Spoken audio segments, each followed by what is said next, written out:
Yang terhormat kepada Bapak Sujiono selaku Bapak Korwil Kecamatan Sempu. Yang saya hormati kepada Bapak Slamet Daroni selaku K3S, dan yang saya hormati kepada Pak Joko selaku CGP calon guru penggerak angkatan 10 Kecamatan Sempu, serta Bapak Ibu dari peserta diseminasi budaya positif yang berada di Kecamatan Sempu. Puji syukur patut kita haturkan kepada Allah Subhanahu wa Ta'ala karena pada pagi hari ini kita dapat berkumpul di sini dalam keadaan sehat walafiat. Dan semoga kumpulnya kita hari ini juga sebagai pertanda, sebagai indikator nanti kita juga akan dikumpulkan lagi di surganya Allah Subhanahu wa Ta'ala. Yang kedua, sholawat serta salam semoga tetap tercurahkan kepada junjungan kita Nabi Muhammad Sallallahu Alaihi Wasallam, dan semoga kita diaku sebagai umatnya. Bapak Ibu, Bapak pengawas, Bapak K3S, sebelum acara kita mulai, marilah kita buka acara ini dengan bacaan basmalah bersama-sama. Bismillahirrahmanirrahim.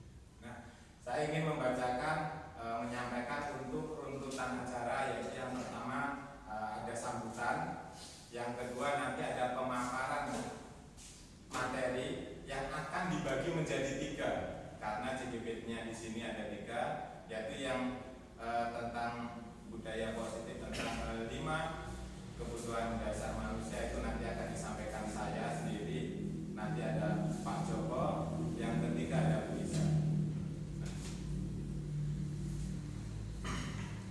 Selanjutnya sebelum acara dimulai, yang pertama yaitu adalah sambutan. Sambutan yang pertama akan disampaikan kepada Bapak pengawas Kecamatan Sempu, kepada Bapak Sujiono. Saya persilakan. Terima kasih. Assalamualaikum warahmatullahi wabarakatuh. Waalaikumsalam. Selamat pagi, salam sejahtera untuk kita semua. Bismillah, alhamdulillah. Kalau orang buat dalam film membantu, yang saya hormati Bapak Ibu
harapan panjenengan saya tidak perlu ragu lagi. Pak Jokowi dan Pak Wi, beliau samping salah satu calon guru bergerak yang tertentu, beliau juga seorang ketua PGRI. Otomatis kan seorang ketua yang dituakan oleh anggotanya yaitu para PGRI di Kecamatan Sempu, otomatis beliau menyandang sebagai tokoh yang utama. Kalau boleh saya katakan, beliau harus menjadi contoh tauladan guru-guru sekecamatan Sempu. Ini harapannya. Tapi alhamdulillah saya mendengar kiprah beliau sudah luar biasa. Karena apa? Saya baru bertugas 2 bulan baru di sini, otomatis saya banyak belajar, banyak mengetahui, banyak untuk menerima masukan-masukan untuk kedepannya kegiatan pendidikan di Kecamatan Sempu bisa lebih baik. Ini harapan. Mudah-mudahan dengan kekuatan penggerak sudah terjalin sekian banyak di Kecamatan Sempu, ini modal kami untuk bergerak bersama-sama memajukan pendidikan yang ada di Kecamatan Sempu. Mudah-mudahan kegiatan yang baik ini dengan alasan dengan tulus ikhlas, karena kalau kita berjuang tanpa keikhlasan insya Allah tidak akan membawa keberkahan. Jadi itu harapan kami, lakukan segala sesuatu, tidak usah banyak mengeluh, tapi banyak berbuat yang positif untuk kemajuan kita bersama. Kalau saya boleh meminjam bahasanya Pak SBY, bersama kita bisa. Ya, bersama kita bisa. Itu kunci. Ya, kunci apapun pekerjaan kita. Kalau kita kerjakan sendirian, ya, kita akan tidak bisa bergerak dan tidak bisa maju. Karena kita sebagai makhluk sosial yang butuh relasi, butuh komunikasi, butuh teman dari kanan, kiri, depan, belakang kita. Ya. Kalau kita sudah menjadi guru penggerak, itu kita harus betul-betul bisa menggerakkan semua ke kaki tengok kanan, tengok kiri. Apa yang kita nanti akan bermanfaat kepada teman-teman sebelah, ini harus menjadi sasaran. Ya. Kalau ilmunya hanya kita terima sendiri, digunakan sendiri, ya nanti tidak bermanfaat. Ilmunya yang dapat diraih oleh Bapak Ibu kalau bergerak selama pendidikan 6 bulan, 6 bulan ke depan. 6 bulan ke depan. Jadi banyak waktu, ya, 6 bulan ke depan. Tapi kegiatan kalau guru bergerak yang sudah kita lakukan dan sudah berjalan, ini insya Allah tidak akan mengganggu jam mengajar atau jam pokok tugas pagi. Kalau saya ikuti kadang-kadang sore hari, kadang malam hari, ya, banyak teman-teman yang saya jam 9 masih kegiatan aktif pembelajaran. Insya Allah kalau mengganggu jam pelajaran, ya jelas yang merugikan siswa-siswi kita. Berarti kita mengorbankan kita sebagai PNS, sebagai pegawai negeri, karena kita ikut pendidikan bergerak, maka akan mengganggu kegiatan belajar ini. Tidak kita harapkan. Ya. Jadi nanti harus pandai mengatur waktu. Jangan sampai tugas pokok dikalahkan oleh kegiatan 100% menjadi guru. Ini harapan kami. Lakukan kedua-duanya jalan seiring, ya, seiring sedia sekata dengan lingkungan. Kalau memang toh ada waktu yang pas berbenturan dengan kegiatan tugas pokok pelajaran di sekolah, mohon dikondisikan dengan kepala sekolah selaku atasan kami. Jangan sampai punya kesan nanti guru berat saat belum dewi. Jangan, ya, karena ada berita seperti itu ada, walaupun tidak semua. Itu hanya oknum saja, ya. Tidak semua guru berat berstatus demikian. Tapi karena ada oknum yang tidak bisa berbuat seperti yang kita harapkan, maka nanti status panjenengan secara kelompok komunitas akan tercoreng. Itu kami berharap disebutkan akan terjadi seperti itu. Ya, jaga diri baik-baik, jaga identitas kita, jaga kekompakan komunitas kita jaga. Ya, dengan kebaikan yang jenengan miliki, dengan kebaikan yang jenengan terima, ini bisa berdampak kepada kita semua, khususnya di dunia pendidikan Kecamatan Sempu. Itu saja yang dapat saya sampaikan. Apa sudah buka?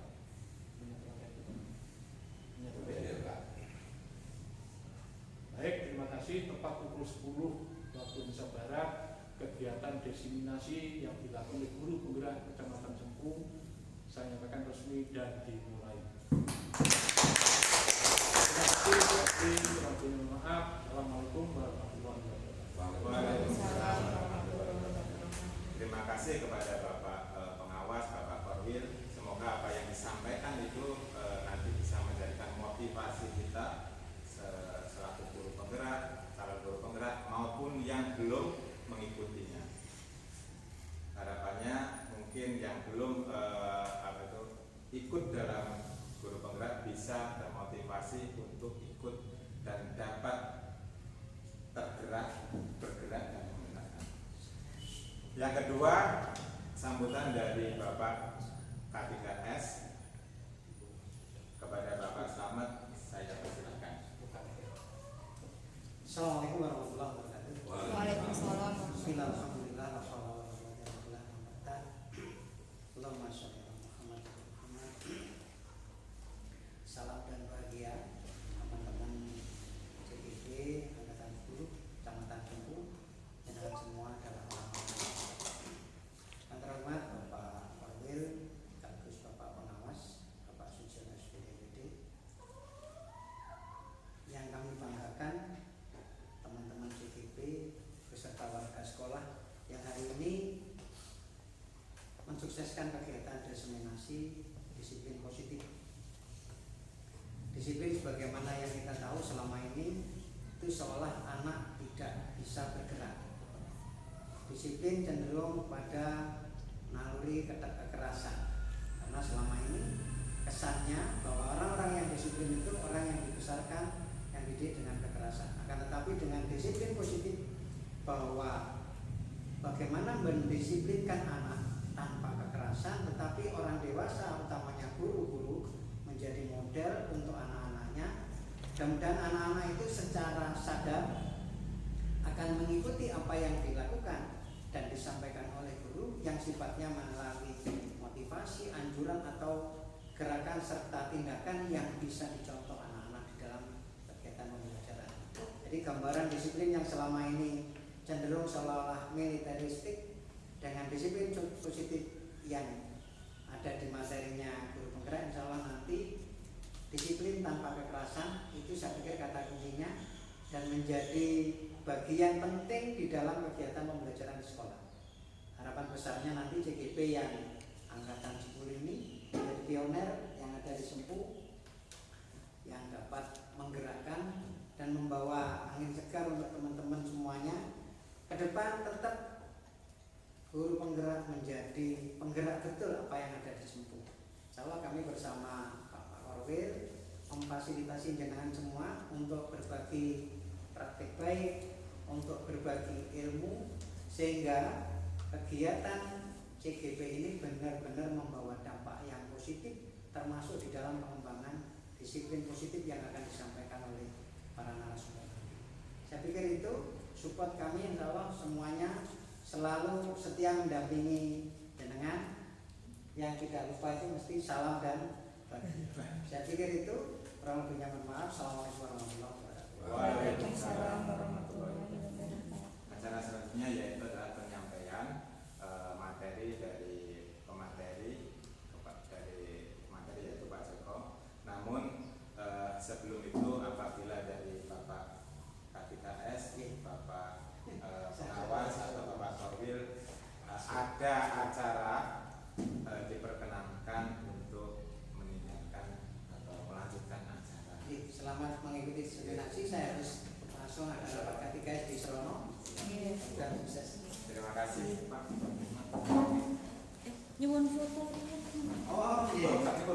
Wes tapi sing barengan. Enggak, barengan dengan Pause.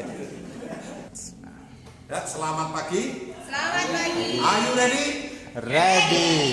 Jawabannya yes. Oh yes. Yes. Ben positif ya. Oke. Diulang. Are you ready? Yes. Nah, terima kasih. Assalamualaikum warahmatullahi wabarakatuh. Waalaikumsalam.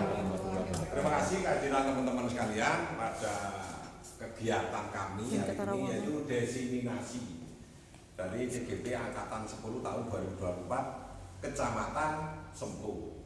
Alhamdulillah kita bisa bertemu di sini dalam keadaan sehat walafiat. Teman-teman, di sini CGP itu akan memberikan sedikit materi hasil dari PGP. PGP itu pendidikan guru penggerak. CGP calon. Nah, seperti ini. Apalagi besok calon bupati, calon gubernur. Kita ini ya calon penggerak, calon guru penggerak. Salah satu materinya adalah budaya positif. Budaya mungkin di benak kita semua, oh budaya itu BIC, gandrung, budaya. Bukan.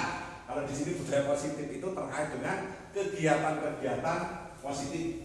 Jadi norma nilai dan nilai positif yang berkembang dalam lingkungan. Kalau lingkup kita di sekolah, di pendidikan, yang mendukung memotivasi orang secara positif melalui pengembangan keterampilan. Kalau kita merujuk ke sini berarti di KI 1 kurikulum yang lama ada KI 1, KI 2, keagamaan dan sosial, KI 4 keterampilan. Ranahnya ke sana. Cuma karena sekarang istilahnya pakai budaya positif, itu beda lagi. Teman-teman, biasanya pagi hari sebelum bel berbunyi, sekolah itu biasanya mengadakan kegiatan apa? Pagi hari sebelum bel berbunyi. Nah, sebelum bel, salim di gerbang. Ya, iling kan, iling ya, pagi terus berdoa, ada yang berdoa, ada yang senam pagi, ada yang apalagi banyak ya ziarahnya.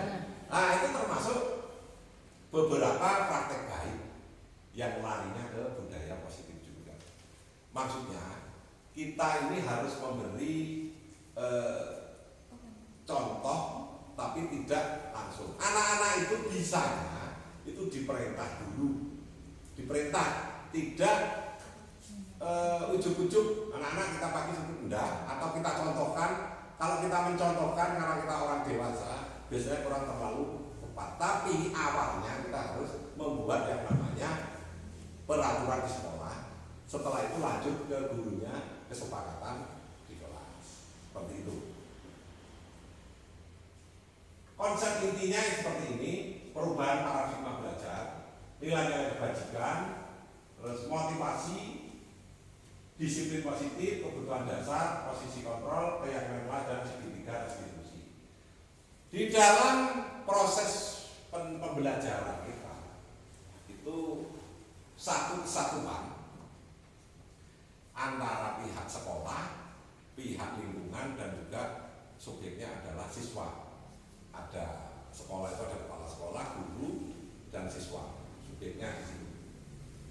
Perubahan paradigma belajar selama ini, kita ini kalau belajar, kalau mengajar di kelas, masuk ke buku, ngabsen hanya itu, terus memberi paparan biasanya ceramah, ada sedikit praktek. Awal-awal coba kita ingat bersama, awal-awal kurikulum kan SP ya, bukan sebelum kurikulum merdeka ini kurikulum apa? Itu didorong betul kita itu untuk berinteraksi seperti itu. Awal-awal semua kita ini sangat antusias, motivasi kita untuk mengikuti kurikulum itu sangat besar. Pasca banyak sekali administrasi yang rapat seperti ini. Pembelajaran yang diharapkan mulai berkurang. Jadi diiling-iling diri. Pembelajaran yang kita awal-awal kurikulum 13 itu benar-benar antusias, ada diklatnya semuanya. Setelah itu, setelah 1-2 tahun itu menurun. Praktikum mulai berkurang, kegiatan outdoor mulai menurun, semuanya terus. Akhirnya apa? Karena kurikulumnya itu tidak tercapai, uber jauh. Jadi memang repot, ada target kurikulum, ada target materi. Di situ muncul masalah lagi, akhirnya pemerintah mengeluarkan yang namanya kurikulum merdeka yang hasil dari kurikulum COVID. Kurikulum COVID hasil dari COVID, sehingga mereka memunculkan ternyata anak-anak di Indonesia ini mampu diajar secara daring atau tidak tatap muka, meskipun hasilnya seperti intinya kita ini menyesuaikan dengan pola seperti itu. Makanya perubahan paradigma belajar ini menuntut kita untuk selalu beradaptasi mengikuti perkembangan zaman. Mayoritas di wilayah kita ini guru-guru yang usia tua, yang lulusan SPG itu di impactnya itu kurang, Kalau yang muda-muda rata-rata sudah, pokoknya bisa posting di IG itu sudah mengikuti perkembangan zaman. Apalagi TikTok, resiko jelas seperti itu. Ini punya TikTok? Sudah punya. Nah, jelas, suara regulator sudah sebut TikTok. Jadi kalau guru-guru yang sekarang yang usianya 30-an ya, 40 ke bawah itu kemampuan IT-nya lebih bagus. Tolak ukurnya apa? Tolak ukurnya bisa membuat video. Karena kita semua waktu waktu COVID, belajar dari rumah ya, itu kan kita dituntut membuat video ya. Kita membuat video, membuat materi dirangkum, kita ngomong sendiri, awal-awal tidak bisa, tapi 1, 2, 3, 1 tahun bisa, mahir semua. Semuanya bisa jadi presenter, semua bisa jadi wartawan, bisa menjelaskan. Nah, itu sebenarnya paradigma belajar baru yang kita tidak punya angan-angan ke sana. Mungkin yang punya angan-angan ke sana itu YouTuber, teknik informatika dan sebagainya. Tapi sebagai pendidik kita fokusnya hanya di kelas dan di luar kelas. Proses ini ada tahapannya ya. Tidak semua kita itu mengalami perubahan paradigma itu normal-normal saja, tapi ada juga halangan-halangan. Banyak kasus-kasus, banyak siswa-siswa yang mengikuti perkembangan zaman itu tapi agak belok ke kiri, agak belok ke kanan. Seperti sekarang, siswa-siswa sekarang banyak yang main game. Itu baik apa buruk? Kalau dari psikomotorik baik, tapi kalau dari waktu dan fokus berpikirnya kurang baik.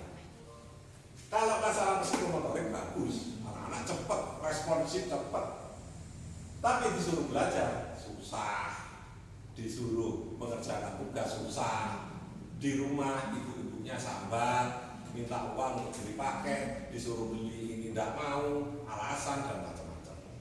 Makanya di sini banyak sekali kemarin-kemarin ini lomba-lomba terkait dengan game diarahkan supaya positif. Game-game itu tidak liar, diarahkan sehingga apa? Mereka bisa meminit itu yang terjadi seperti itu.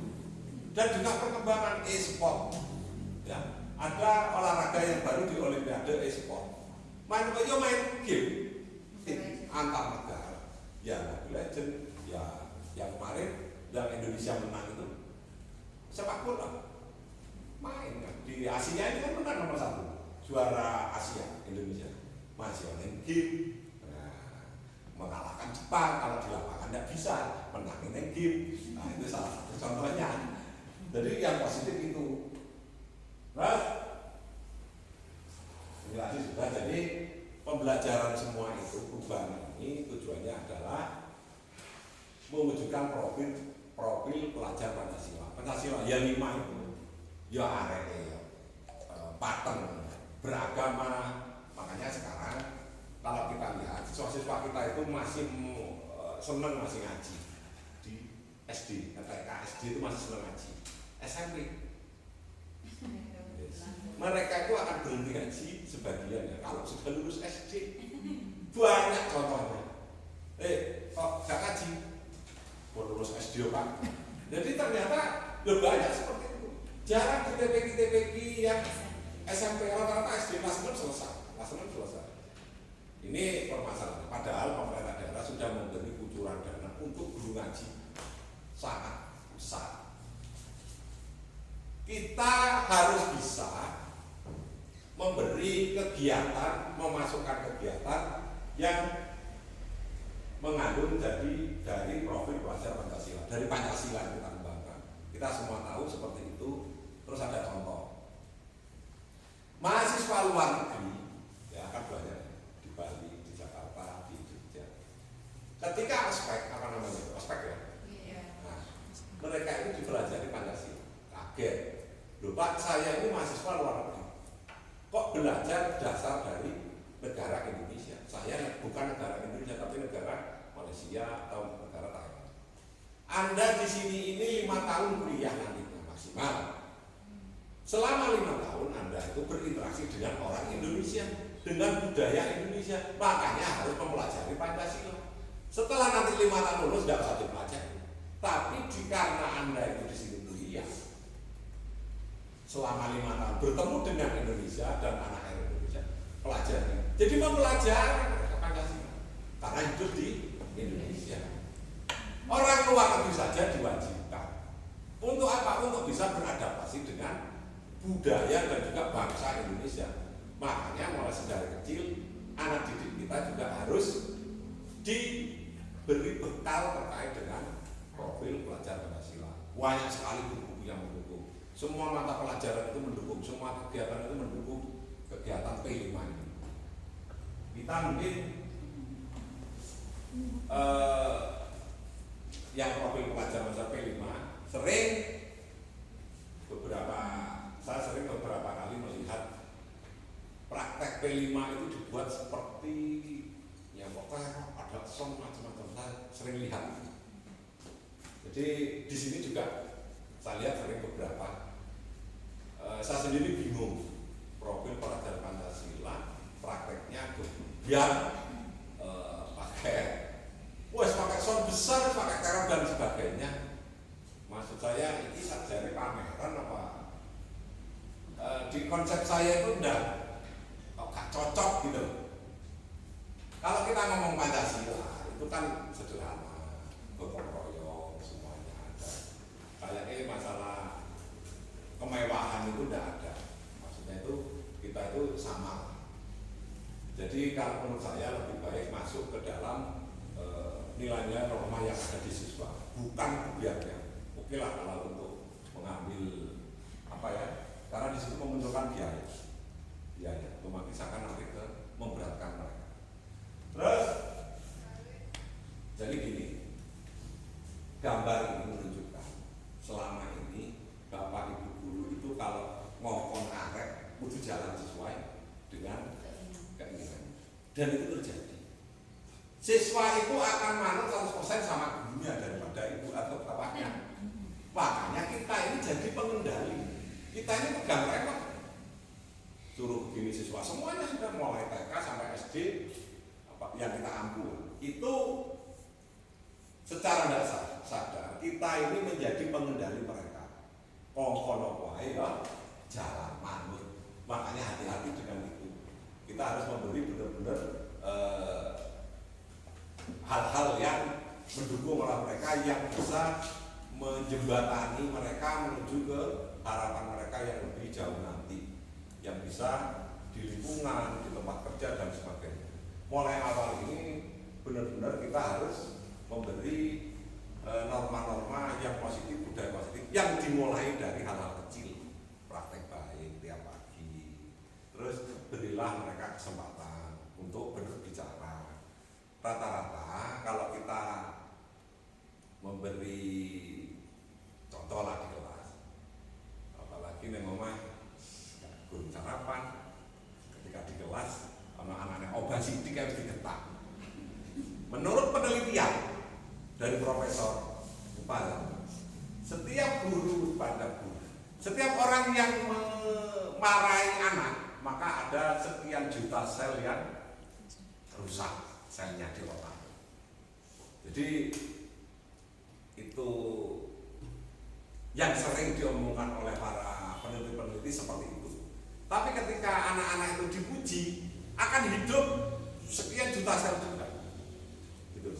Jadi di proses pembelajaran ini jangan jadi gini, harus imbang. Kalau kita mungkin di guru, di kehidupan, di karyawan swasta negeri dan sebagainya, ada sanksi, ada reward atau reward and punishment, ada penghargaan, ada hukuman. Ketika anak-anak yang berprestasi di akhir tahun pelajaran mendapat juara 2 akan diberi hadiah, sama ya. Yang tidak ya tidak dapat hadiah. sama ya. Berusaha ketika kita itu memberi pertanyaan ke anak-anak, mereka bisa, kita beri hadiahnya pujian, tidak harus barang. Ketika mereka melanggar kesepakatan kelas, ya tidak sesuai dengan kesepakatan kelas. Kalau kita memberi toleransi 1-2 kali, yang lain akan ikut. Ya contohnya ya di kegiatan kita sehari-hari. Makanya kita harus konsisten, kita harus disiplin betul. Kalau memang kita membuat aturan bersama, ya terapkan aturan itu. Kalau alasannya Pak, saya ini di rumah belum makan, ibunya tidak ada gini. Jadi kita ini, apalagi pendidik, lebih peka atau apa ya, lebih toleransi kepada anak-anak yang melas. Mesti wes, lek sing rada kambung sok pikir. Seperti itu sebenarnya tidak boleh. Makanya harus sama. Kalau ada anak-anak yang kecicilan, kita ini masalah serawat sembarang kali. Tapi kalau ada anak yang melas, terus, apa didahulukan, itu sebenarnya tidak boleh. Kalau kita ngomong disiplin, berkeadilan, ini tidak boleh seperti itu. Bisa mengontrol sesuatu. Semuanya harus diperlakukan sama. Lek melanggar meskipun melas, dia tetap harus sesuai keyakinan. Kalau dihukum ya dihukum. Jangan pilih kasih. Wih, ibu sering kayak bayar dengan nggak oleh. Jadi harus sesuai. Salah ya salah.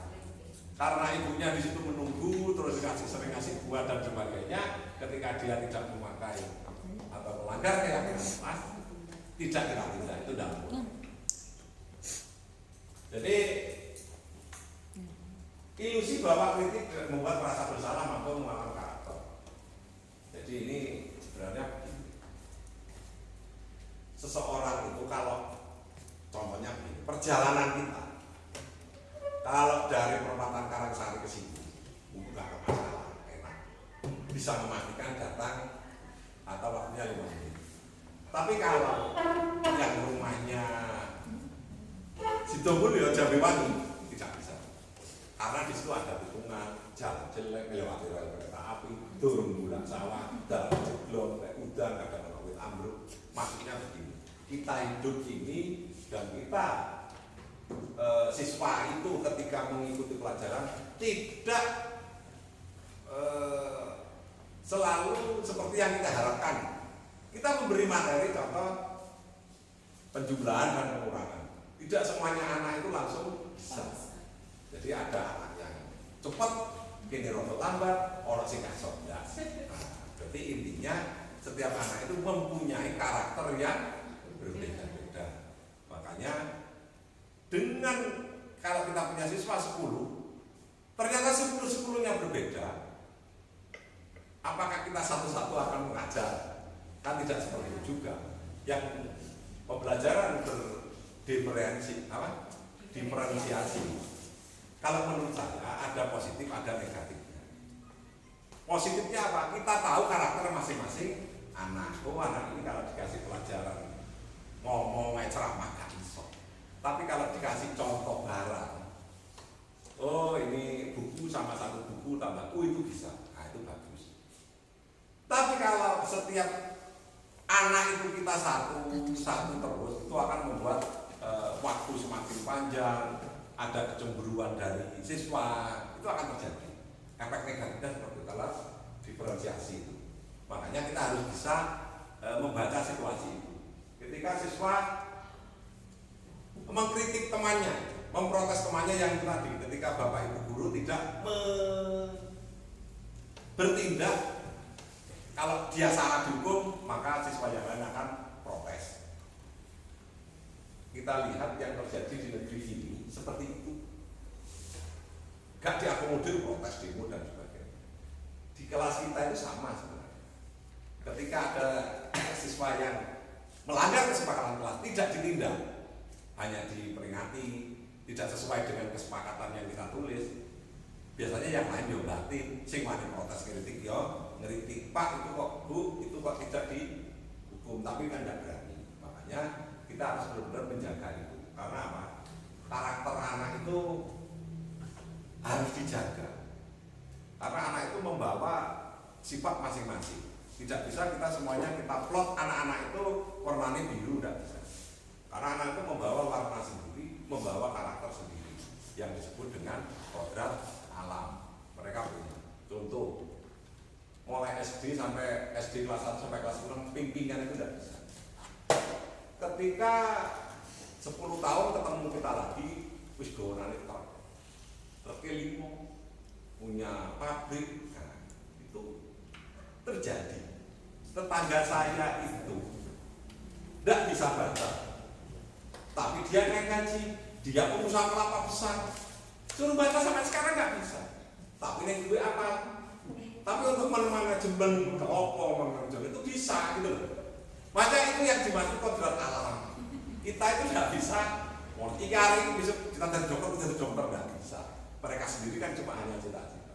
Itu terjadi di lingkungan kita. Maksudnya ya kita kenyataannya seperti itu. Tidak selalu anak-anak yang selalu kita sering dihukum, dipokok, besok gak ada diopo, boleh. Ternyata ketika besar tokoh-tokoh cukuran cepat jadi tentara. Nah, kan ada. Nah itu makanya seperti mungkin teman-teman ini cita-citanya dulu tidak ada yang ingin jadi guru. Orang jadi menteri, orang jadi pilot, jadi.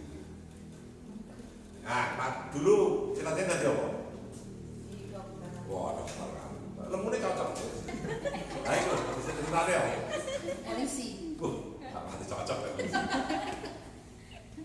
Jadi cita-cita itu sekarang ini kalau kita dengar apa ya, anak-anak itu kayaknya menjangkau sangat berat gitu. Kalau melihat perkembangan dunia kita ini yang sekarang ini, Pak Abbo sekarang kita melihat gak boleh ordal, gak iso dan sebagainya. Kalau kita lihat kan seperti itu. Tapi ternyata kalau memang anak-anak itu mempunyai bekal dan kemampuan dan keyakinan yang bagus, dia juga bisa mengejar mimpi mereka. Ya sambil dimakan ya, nggak apa-apa makan. Jadi budaya positif itu asalnya harus dari diri kita sendiri, ya dari kita sendiri dulu. Dan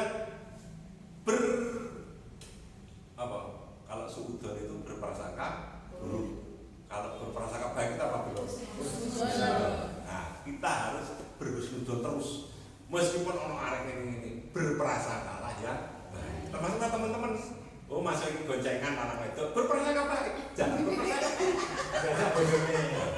Pokoknya itu baik. Kalau kita selalu berpikir positif, budaya positif, yakin semuanya akan berjalan dengan baik. Mungkin itu teman-teman paparan saat ini untuk sementara tanya jawab, nanti dilanjut pertemuan selanjutnya.